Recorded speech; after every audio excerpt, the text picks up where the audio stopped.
Bom dia, meus amigos, sejam bem-vindos a mais um dia, mais uma semana que começa para falarmos do nosso livro, que agora é outro livro, já sabemos que é As Famílias segundo o Coração de Deus e que também é um ótimo livro. Eu tenho dado uma vista de olhos mais à frente e é um livro muito abrangedor, um livro que nos mostra claramente o que Deus quer para nós, que nos explica sucessivamente a mesma coisa, mas que é isso que nós precisamos, porque nós somos pessoas que nos esquecemos facilmente do que andamos aqui a fazer.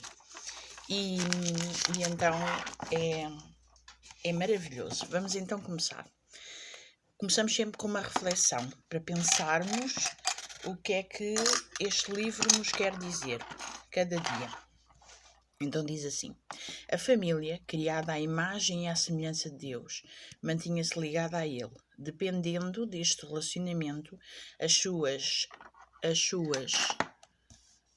eternidade, liberdade e felicidade. Diariamente, Deus tinha um encontro marcado com a família humana, para partilharem momentos poderosos de amor com o Criador, para aprenderem a serem inspiradores e capacitados por Ele. Este era o seu culto familiar. Unida a Deus, a família aprendia a amar e nós conhecemos e cremos no amor que Deus nos tem. Deus é amor e quem está em amor está em Deus e Deus nele. 1 João, capítulo 4, versículo 16. Cada detalhe deste princípio divino era descoberto e partilhado pelos membros da família.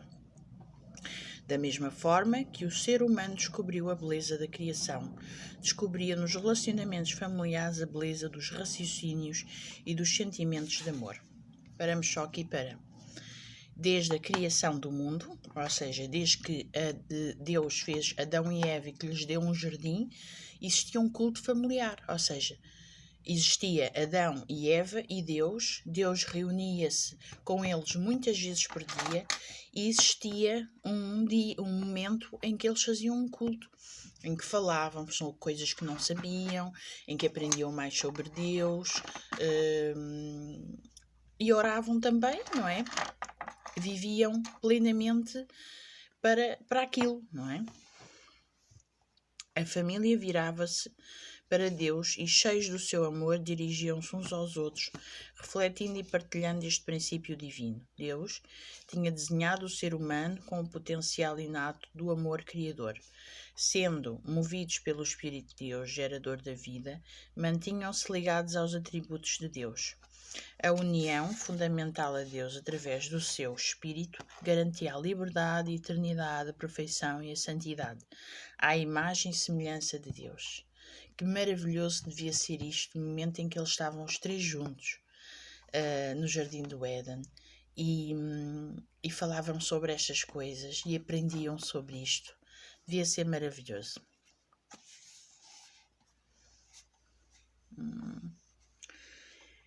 Ellen White, uma notável e inspirada autora cristã de meados do século XIX e início do século XX, afirma: o lar dos nossos primeiros pais devia ser um modelo para outros lares, quando os seus filhos saíssem para ocupar a terra. No ambiente em que vivia o santo par, havia uma lição para todos os tempos, a lição de que a verdadeira felicidade se encontra não na satisfação do orgulho e do luxo, mas na comunhão com Deus através das obras que Ele criou. Aí está. Nós hoje ligamos a muitas coisas, mas o luxo e a satisfação é exatamente a comunhão que temos com Deus e com a nossa família. Por isso é tão importante o culto familiar. Porque por vezes nós andamos dispersos, não é? A mãe trabalha aqui, o pai trabalha ali, o filho está na escola, o outro já trabalha também.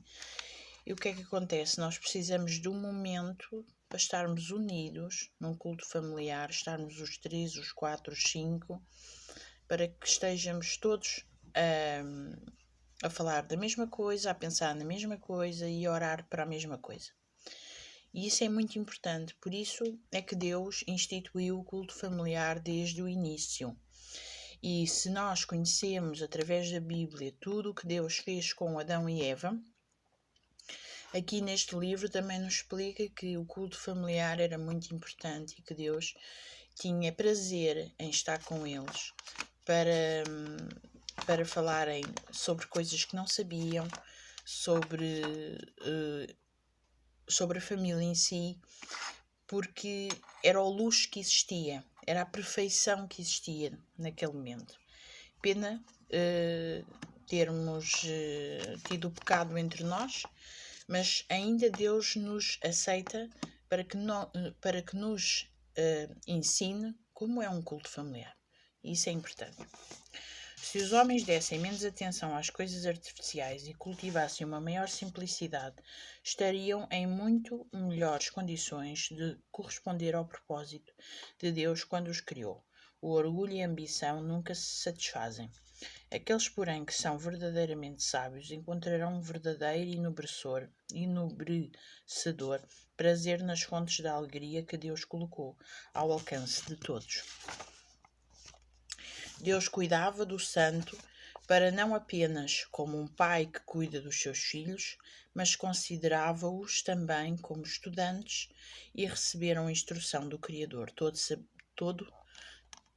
sabedoria, eram visitados pelos anjos e era-lhes concedida comunhão com o Criador, sem nenhum véu que limitasse essa ligação. Hoje temos a limitação do pecado, mas é possível, se nós querermos, nós é que temos que querer estar com Deus. E é possível que Deus continue a habitar nas nossas casas, nas nossas mentes, no nosso coração, para que nós sejamos santos, não é? Na medida dos possíveis, para que possamos habitar um dia no céu com Jesus. É preciso nós queremos, termos vontade de sabermos mais sobre Deus, de aplicarmos o que lemos nas nossas vidas. Isso é muito importante. Ficamos por aqui, meus amigos. Tenham um dia muito abençoado na presença do Senhor. Amém.